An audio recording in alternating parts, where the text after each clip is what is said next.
नमस्कार प्रिय बंधु रान्नाघरे आपनादेर सबाइके स्वागत। बंधुरा कुमड़ो डाँटा एवं कुमड़ो शाक तो अनेक रकम भावे बानिয়েছেন। এইভাবে একবার বানিয়ে দেখুন। যখন আমিষ খাবার কিংবা মাছ মাংস খেতে ভালো লাগবে না তখনই সামান্য কিছু মশলা ব্যবহার করে এই অসাধারণ রেসিপিটা বানিয়ে খেলে মুখে লেগে থাকবে। তার জন্য এখানে নিয়ে নিয়েছি কুমড়ো শাক। এখানে আমি শুধুমাত্র কুমড়ো শাক নিইনি, তার সঙ্গে কিছু নরম ডাঁটাও নিয়েছি। আমার ডাঁটা খেতে ভালো লাগে তাই আমি ডাঁটাও এখানে নিয়ে নিয়েছি। একদম নরম কচি, দেখুন এইভাবে একদম ছোট ছোট করে কেটে নিয়েছি যাতে খুব অল্প সময়ে এটা সেদ্ধ হয়ে যায়। এর সঙ্গে নিয়ে নিয়েছি পেঁপে, একদম পাতলা পাতলা করে কেটে নিয়েছি। যখনই হাতে সময় কম থাকবে বা রান্না করার কিছু থাকবে না তখন এই সাধারণ রেসিপিটা একবার বানিয়ে দেখুন। নিয়ে নিয়েছি একটা ঝিঙে, ছোট করে কেটে নিয়েছি, আর পাতলা পাতলা করে কেটে নিয়েছি আলু। চাইলে আপনারা এখানে অন্যান্য সবজিও দিতে পারেন। এবার কড়াইতে দিয়ে দিলাম পরিমাণ মতো জল।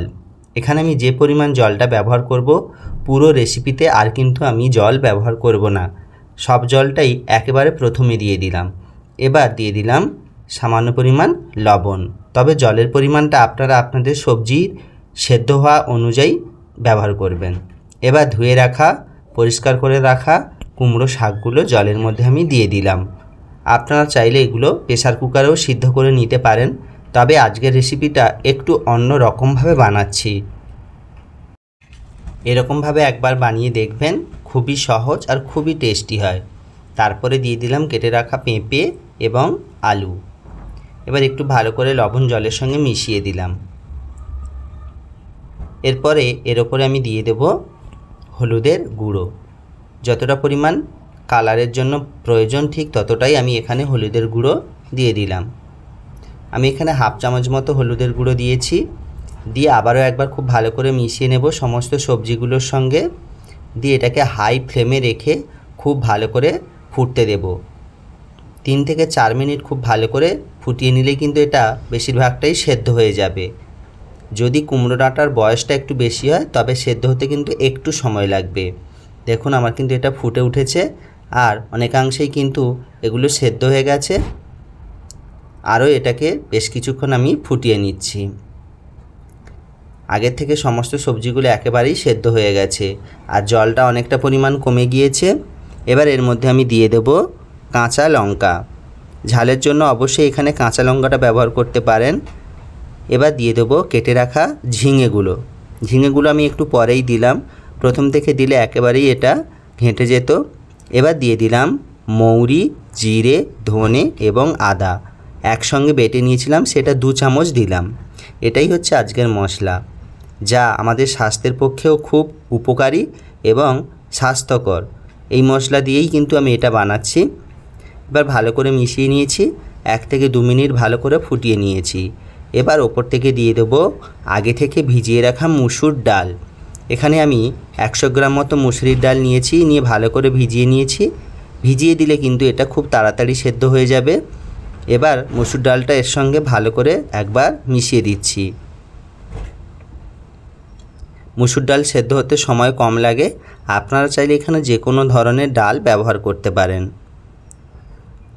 দিয়ে এটাকে ফুটতে দিলাম।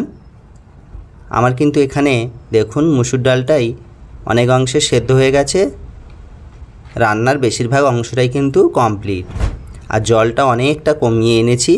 আপনারা যদি ঝোল রাখতে চান তাহলে রাখতে পারেন, আমি মিডিয়ামে রেখেছি। এবার অনেকে চাইলে নাও ঝোল রাখতে পারেন, জলটা পুরোপুরি শুকিয়ে নিতে পারেন। এবার এটা একটা পাত্রে আমি নামিয়ে নেব। নিয়ে কড়াইটা আবারও পরিষ্কার করে গ্যাসের ওভেনে বসিয়ে দিলাম। কড়াইটা খুব ভালো করে গরম করে নিয়েছি। দিয়ে দিলাম 2 চামচ সরষের তেল। এখানে খুব বেশি তেলের প্রয়োজন হবে না, তেলটাকে খুব ভালো করে গরম করে নিতে হবে। নেওয়ার পর দিয়ে দিলাম 1 চামচ 5 ফোড়ন, একটা শুকনো লঙ্কা, 2টো তেজপাতা। এবার এর মধ্যে দিয়ে দেব ছোটো সাইজের একটা পেঁয়াজের কুচি। তবে চাইলে আপনারা এটা সম্পূর্ণ নিরামিষভাবেও বানাতে পারেন। পেঁয়াজ কুচি দেওয়ার পর এটাকে হালকা ভেজে নেব, একদম কড়া করে ভাজবো না। মোটামুটি কাঁচা গন্ধটা যতক্ষণে চলে যায় ততক্ষণ পর্যন্ত এটাকে আমি ভেজে নেব। এখনও পর্যন্ত যে সমস্ত বন্ধুরা আমার ভিডিওটা দেখছো যদি ভালো লেগে থাকে অবশ্যই লাইক কমেন্ট শেয়ার করবেন। আর নতুন নতুন ভিডিও পেতে চ্যানেলটা অবশ্যই সাবস্ক্রাইব করে অল নোটিফিকেশানটা অন করে দেবেন। এখানে পেঁয়াজটা আমার কিন্তু ভাজা হয়ে গেছে। এবার আগে থেকে সেদ্ধ করে রাখা সমস্ত সবজি এবং ডালগুলো এবং শাকটা আমি সম্পূর্ণটাই এর মধ্যে দিয়ে দিলাম। কড়াইটা অবশ্যই ফুল হিটে গরম করতে হবে, তবেই কিন্তু স্বাদটা একটু বেশি হবে। এবার খুব ভালো করে মিশিয়ে নেব এবং 1 মিনিট মতো এটাকে আবারও ফুটিয়ে নেব। স্বাদের ব্যালেন্সের জন্য এখানে দিয়ে দেবো আমি সামান্য পরিমাণে একটু চিনি। এটা অপশনাল, দিতেও পারেন নাও দিতে পারেন। এবার এটাকে ভালো করে মিশিয়ে নিয়েছি।